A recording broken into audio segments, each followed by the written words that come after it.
진짜 화가 확. 아 그래? 내가 보여줄게. 이렇게 유난 떨어서 얼마나 잘하나 내가 보여줄게. 도끼를 가지고 그럼 내가 내 또래 남자애들보다 더 잘해볼게, 더 열심히 할게 이러면서 그런 편견에 지고 싶지 않다라는 생각이 들더라고요. 분노라는 것도 결국에는 에너지원이란 말이죠. 이 에너지원을 방향만 잘 틀으면 나에게 이득이 되는 방향으로 쓸 수 있어요. 분명히.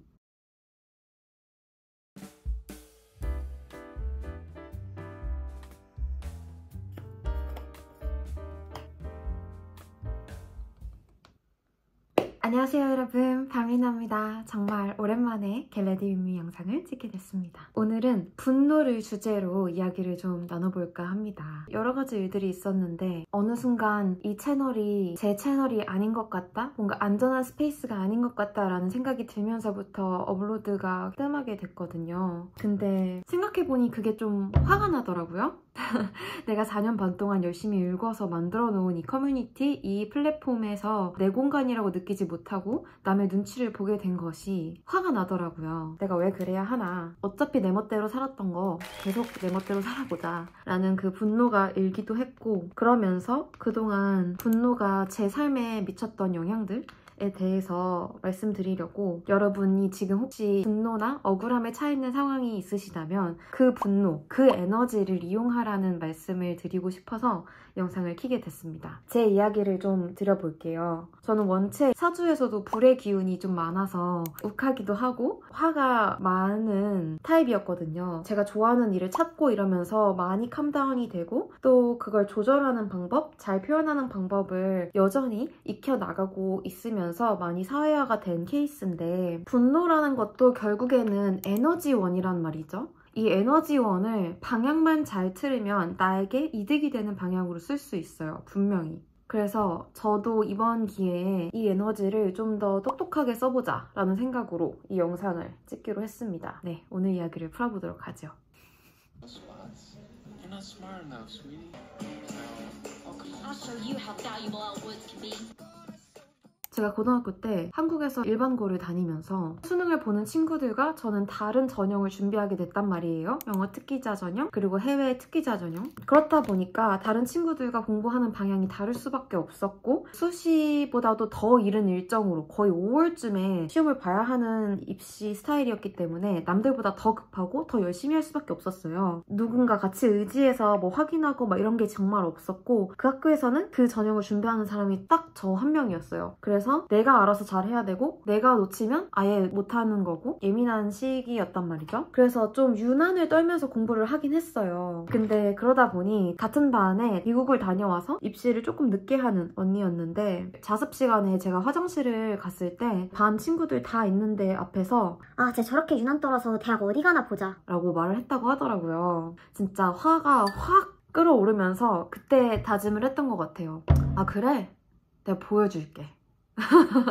이렇게 유난 떨어서 얼마나 잘하나 내가 보여줄게 라는 생각으로 정말 더 미친 듯이 언니 덕분에 오히려 더 열심히 공부를 했던 것 같아요. 약간 해이해질 때도 아니지, 내가 보여줘야지 이러면서 제가 약간의 도끼가 있거든요. 그래서 그 에너지를 이용해서 그 당시에 제가 가장 원했던 대학교 그 외에 4개 정도 서울에 있는 곳에 합격을 해서 골라서 갔고, 저는 대학으로 사람 나누는 걸 정말 싫어하는 사람이에요. 근데 그때만큼은 그 시야에 갇혀서 분노를 발산해서 열심히 했던 게 그 당시엔 도움이 됐던 것 같아요. 그 레이스를 이기는 데에는. 그 외에 제가 그걸 성취하기 위해서 했던 행동들이라든지 태도에 대해서는 그 후에 반성도 많이 했고 많이 돌아보게 됐지만, 그 당시에는 읽어냈던 경험이 있어요. 또 한 번은 제가 PRD 행사에서 인턴을 할 때 이야기인데, 제가 어떤 고객사 관련된 보도자료를 쫙 뿌리고 나서 기자님께 전화를 드리려고 이런 거 관련해서 이메일 보내드렸는데 참고해주시면 감사하겠습니다 이렇게 말씀을 드렸더니, 아 어디서 전화 주셨다고요? 목소리가 너무 애기 같아서 직원인 줄 몰랐어요 라고 말씀을 하시더라고요. 그게 한참 머릿속에 생각이 남더라고요.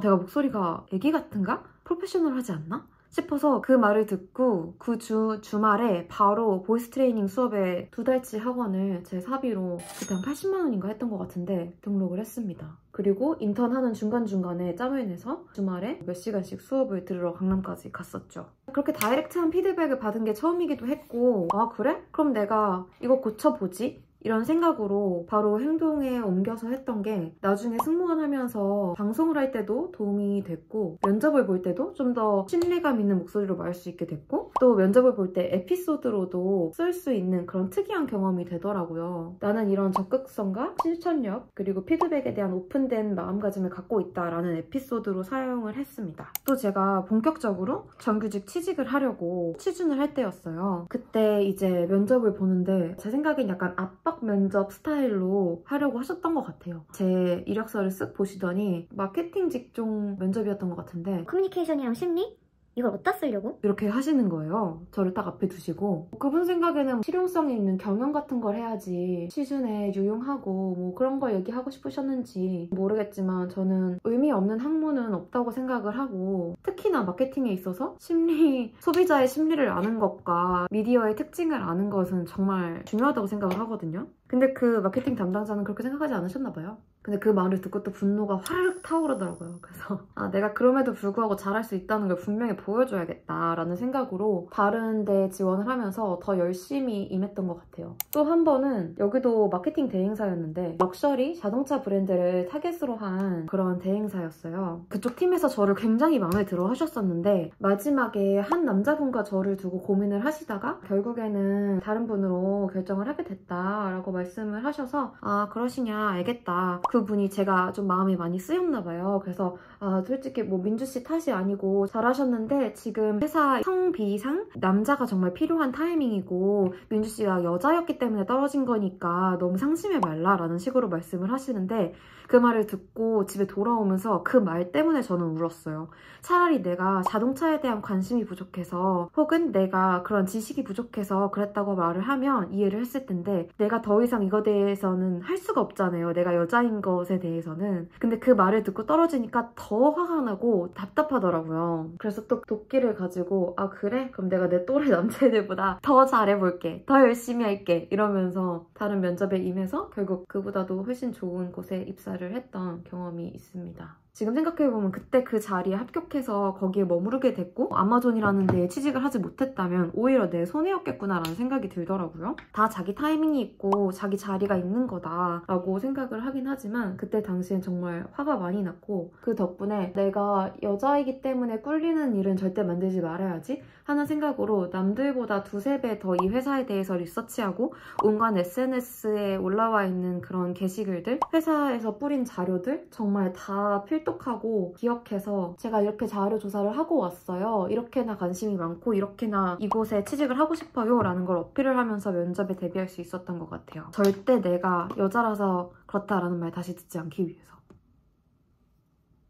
근데 이게 비단 옛날뿐만 아니라 요즘에도 저에게 영향을 미쳐요. 이제 승무원이라고 하면 진상 손님들 많지 않아요? 라는 질문을 정말 많이 하시는데 저는 이렇게 막 소리 지르고 뭐라고 하시는 손님에게는 전혀 타격이 없어요. 근데 그냥 그 눈빛, 나를 아예 쳐다보지도 않고 대응을 하거나 반말을 하시거나 네가 뭘 알겠어 라는 듯한 느낄 수 있는 그런 태도들이 있거든요. 그런 부분에서 좀 더 상처를 받는 것 같아요. 그래서 나는 절대로 승무원이라는 것에 나의 모든 정체성을 갈아넣지 않아야지 라는 생각을 갖고 계속 배우려고 하고 있는 것 같아요. 독일어도 그렇고 이번에 자격증을 딴 것도 그렇고 또 앞으로는 어떤 걸 배워볼까 고민을 많이 하고 있거든요. 내가 나를 또 어떻게 발전시켜볼까? 나의 인생은 결코 이 승무원이라는 일에 제한되어 있지 않는데 그런 편견에 지고 싶지 않다라는 생각이 들더라고요. 그래서 어차피 이 일을 하면서 지적 에너지가 남아 도는 만큼 또 어떤 공부를 해볼까? 요즘 되게 재밌는 즐거운 고민을 하고 있어요. 어떤 분이 아니 지금 자격증 시험 완전히 끝난 지 얼마 안 됐는데 뭘 또 공부할 생각을 하냐고 지치지도 않냐고 하는데 저는 어떻게 보면 이렇게 뒤처진다고 생각이 드는 게 더 힘이 들기도 한 것 같아요. 그래서 본인을 자꾸 혹사하고 힘들게 하는 거기도 한데 이 속에 있는 화를 뭔가를 더 열심히 하고 실천해보고 도전해보는 방향으로 풀어내지 못하면 성격이 나빠지는 게 아닌가. 왜 3~4살짜리 에너지가 넘치는 그런 아이들 있잖아요. 그런 애들은 좀 이 에너지를 놀이터에서 실컷 풀어줘야 밤에 잠을 잘 들잖아요. 그런 것처럼 저도 이 속에 있는 에너지를 박박 긁어서 좀 다른 데 활용을 해야 되는 사람이 아닌가? 라는 생각을 요즘 또 했답니다. 저는 제가 걸어온 길이 되게 자랑스럽고 그거에 대한 자신감도 있고 나는 뭔가 도전하려고 마음 먹으면 다 되는구나. 감사하게도 그런 경험들을 많이 겪었단 말이죠. 결국 저희 몸에는 정신적이고 체력적인 에너지가 제한되어 있는데 이 제한되어 있는 자원을 어떤 방향으로 틀어서 쓸 거냐는 정말 본인에게 달린 일이라 저도 요즘에는 이 에너지를 또 어떻게 활용해 볼까 이렇게 머리를 굴리고 있는 중인 것 같아요. 저희 항공사에서는 언어 수당이라는 게 있어서 독일어, 영어, 그리고 제 리저널 랭귀지 그 외의 언어들을 하면은 언어당 페이를 추가로 받는 그런 시스템이 있어요. 제가 어렸을 때 중국에 살았고 중국어 조금만 더 하면 금방 이것도 딸 수 있을 것 같아서 중국어 언어 수당도 따고 올해 영주권도 따고 그런 목표를 가지고 있고 올해 제대로 리서치를 해본 바탕으로 내년에는 또 새로운 공부를 어떤 걸 시작할까 즐거운 마음으로 고민을 하고 있습니다. 요즘 자꾸 나를 가만히 내버려두지 않는 그런 벅차고 화나는 일들이 사적으로 많이 일어나는데 그거에 지치고 무기력하게 누워있지 말고 그 에너지를 좀 더 활용해보면 어떨까라는 생각이 들면서 여러분께도 이야기를 드리고 싶어 이 영상을 찍게 됐습니다. 분노마저도 자기 자원이라고 생각하면 우리가 쓰기 나름이니까 그렇게 우리 또 한번 열심히 살아보는 건 어떨까 싶어요. 여러분도 회사 다니시면서 혹은 가족들에 의해서 스트레스나 화나는 일들이 있을 거 아니에요. 그런 것들을 동기부여로 삼아서 내가 원하는 것을 이뤄가는 데 쓸 수 있다면 그게 가장 현명한 일이 아닐까 싶어요. 그리고 가장 그게 나를 위한 일이고 남이 어떻게 하는 거, 어떻게 말하는 거 내가 어쩔 수 없잖아요. 근데 그거에 지치고 상처받고 가만히 눌러 앉아있으면 그게 결국 그들이 원하는 일일 테니까 내가 나를 지키는 방향으로 어쩔 수 없이 화가 났다면 그 에너지를 나를 위한 방향으로 쏟아붓는 일을 같이 해보면 어떨까라는 생각이 들어서 이렇게 영상을 준비해봤습니다. 열심히 살고 정직하게 성실하게 살면 모든 것이 다 돌아오겠지? 사람들이 알아주겠지? 하지만 결코 그렇지 않잖아요. 그런 세상에서 우리가 어떻게 하면 계속 따뜻함을 유지하면서 살아갈 수 있을까? 그런 점을 계속 고민하게 되는 것 같아요.